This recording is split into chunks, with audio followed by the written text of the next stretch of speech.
നമസ്കാരം. ഇത് 2 ദിവസം മുമ്പ് നമ്മുടെ കരുനാഗപ്പള്ളിക്കടുത്ത് ഓച്ചിറ വലിയ കുളങ്ങര നാട്ടുവാതുക്കൽ ചന്തയ്ക്ക് അടുത്ത് നടന്ന ഒരു അപകടത്തിന്റെ ദൃശ്യമാണ് നമ്മളിപ്പോൾ ഈ കാണുന്നത്.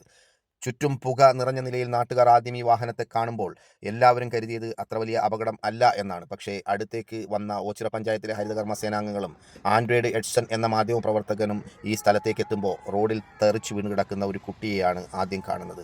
ആ വീഴ്ചയിൽ തന്നെ ആ കുട്ടി മരണമടഞ്ഞിരുന്നു. ഇതൊക്കെ കണ്ട് എന്ത് ചെയ്യണമെന്നറിയാതെ അങ്ങോട്ടും ഇങ്ങോട്ടും ഓടുന്ന നാട്ടുകാരായ ആളുകളെ നമുക്കിതിൽ കാണാം. വാനിന്റെ മുൻ സീറ്റിൽ ഇടതുഭാഗത്തിരുന്ന ബിന്ധ്യ സൂസൻ പ്രിൻസിനെ വലിയ പരിക്കില്ലാതെ പുറത്തെടുത്തു. മക്കളായ അൽഖയും ഐശ്വര്യയും നാട്ടുകാർ പുറത്തെടുത്ത് ഓച്ചിറ സ്വകാര്യ ആശുപത്രിയിൽ എത്തിച്ചു. അപ്പോഴും ഡ്രൈവർ സീറ്റിലിരുന്ന പ്രിൻസിനെ പുറത്തെടുക്കാൻ സാധിച്ചിരുന്നില്ല. വേഗത്തിൽ സ്ഥലത്തെത്തിയ ഓച്ചിറ പോലീസും ഫയർഫോഴ്സും 1 മണിക്കൂർ യന്ത്രങ്ങളുടെ സഹായത്തോടെ ശ്രമിച്ചതിനെ തുടർന്നാണ് പ്രിൻസിന്റെ മൃതദേഹം പുറത്തെടുത്തത്. നെടുമ്പാശ്ശേരി എയർപോർട്ടിൽ നിന്നും ഒരു ബന്ധുവിനെ എയർപോർട്ടിൽ കൊണ്ടാക്കി തിരിച്ചു വരുന്ന വഴിക്കാണ് ഈ പ്രിൻസും കുടുംബവും സഞ്ചരിച്ചിരുന്ന ഈ താർ ജീപ്പ് അപകടത്തിൽപ്പെടുകയും പ്രിൻസ് ഉൾപ്പെടെ 3 പേർ മരണപ്പെടുകയും ചെയ്യുന്നത്. ഈ വരുന്ന വഴിയിൽ എവിടെയെങ്കിലും ഒരു 5 മിനിറ്റോ 10 മിനിറ്റോ ഒന്ന് ഉറങ്ങിയിരുന്നുവെങ്കിൽ ഒരുപക്ഷെ ഈ അപകടത്തിൽ ഇവർ പെടില്ലായിരുന്നു.